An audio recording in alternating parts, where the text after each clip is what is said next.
Welcome to Ankam news. Nizamabad rural మండలంలోని గ్రామాల్లో ఇటీవల గెలిచిన నూతన సర్పంచ్లకు నిజామాబాద్ ఎంపీడీఓ కార్యాలయం ఆధ్వర్యంలో షాల్వాతో సన్మానం చేశారు. ఎంపీడీఓతో పాటు MPO Iqbal, MEO, Panchayati Raj AE, ఉపాధి హామీ ఏపీఎంలు సన్మాన కార్యక్రమంలో పాల్గొన్నారు. ఈ సందర్భంగా ఎంపీడీఓ రామనారాయణ మాట్లాడుతూ సర్పంచులు గ్రామాలను అభివృద్ధి చేసేందుకు ప్రభుత్వం నుండి వచ్చే నిధులను సద్వినియోగం చేసుకోవాలని, ఇన్స్టాల్మెంట్ పద్ధతిలో నిధులు వస్తాయన్నారు. సర్పంచ్లను 2 బ్యాచ్లుగా ఏర్పాటు చేసి శిక్షణ ఇస్తామని, ప్రతి గ్రామ సర్పంచ్ హాజరు కావాల్సి ఉంటుందన్నారు.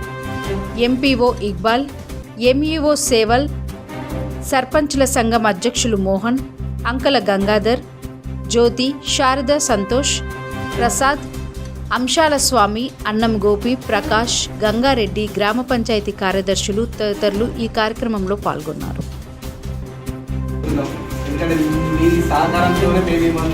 గ్రామాలలో పని చేయగలుగుతాం. ఈ సహకారం లేకపోతే కూడా మాకు కొద్దిగా కష్టం అవుతుంది. కాబట్టి ఈ సహకారం కంపల్సరీ కావాల్సింది.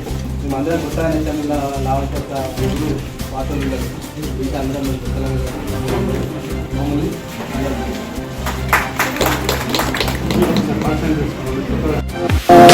నిరంతర న్యూస్ కోసం ఛానల్ ని సబ్స్క్రైబ్ చేసుకోండి. పక్కనే ఉన్న బెల్ సింబల్ ని క్లిక్ చేయండి. Thank you for watching Ankam news channel.